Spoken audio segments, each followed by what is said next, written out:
And, I mean, these statements are interesting when you listen to other Advaita students or whatever, and they'll say, by the grace of my guru, I was transformed.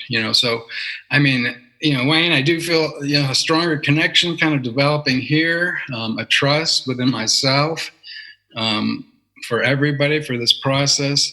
So, I mean, is there some maybe accuracy to that there is like a Pied Piper joined energy? Is that like I'm joining, we're all part of the same ocean, but it's like I feel like I'm joining a stream of energy and joy, and like the movement is moving. I don't want to say, I mean, maybe faster, maybe deeper, but it just feels more alive. So, I mean, to me, it feels like this stuff it's becoming more and more on my mind. It's like kind of like a love affair. Like I can't get rid of it. Joyfully can't get rid of it. It feels like it's always, it's like it's like, so I'm grateful for that. So I guess the question is there some truth to this kind of like Pied Piper? I think, to me, that's a good term, like, being carried along. I'm in a new river that's, it feels joyful and powerful. Well, I'm glad that you're in a period where it is joyful and powerful, and that this is feeling beneficial for you. And the very nature of duality, as you alluded to in the beginning, is that things change. And so the very essence of this manifest world, this existence that we experience always in duality. That's the only way experience can happen. The non-dual essence that is pointed to in this living teaching is not experiential in a dualistic way. So we then enter the realm of the mystic, and it is this ineffable quality that we sense in a way, that we know in a way, that is part of us. And yet, immediately upon trying to identify it or grasp it or describe it or in any way hold on to it, it eludes us. That's the very nature of it. And yet it is at once ungraspable and inescapable. So you can't have it and you can't lose it. It is simply here. The resonance that you describe is part of that experience, part of the experience that is connected to that knowingness or that sense of being or presence. And it is the ultimate seduction. It's the ultimate drug. It's the ultimate period.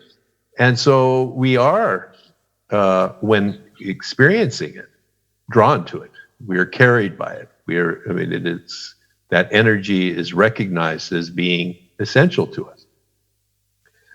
And that is, to me, the essence of what we call the guru-disciple relationship, because that experience is connected to an object, whether it be a bicycle or a person or a mountain or a tree or a flower or an ocean. It doesn't matter. But in the presence of that object, in that moment, there is this quality of resonance which elicits or demarks, if you will, that feeling that we have of this unity, of this oneness, of this beingness. So as you describe your experience, I know it. I've had it myself. I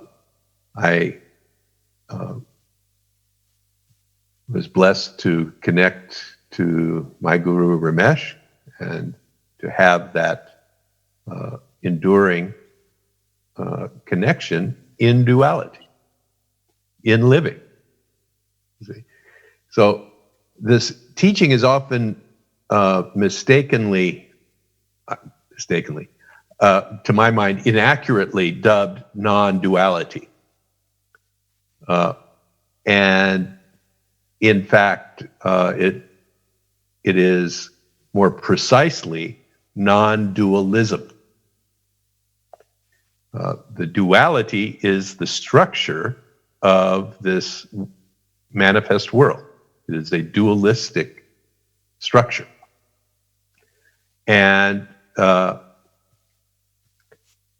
if there is to be functioning, as we understand human interaction and the functioning of the world, duality is the essence of it, the basis of it anyway. And the essence of that is the non-dual. So the dualism is the sense that the duality is the only reality. Can you say that one line again? Yes. Dualism is the notion that duality is the one reality. You see, that which is dualistic and manifest is the only thing that is happening. That's dualism. And so this Advaita points beyond that, beyond the duality, the dual, to the essential underlying non-dual. So that's what we're kind of engaged in here in this living teaching of Advaita, is the continual pointer through the dual, starting with the dual. That's the only place you can start. If you don't start there, then you're just in philosophy. It's all idea, you see. So if you connect back to your living experience of this moment, and then kind of go into that which you have here now, then perhaps there can come a recognition of the essential nature of that which is manifest.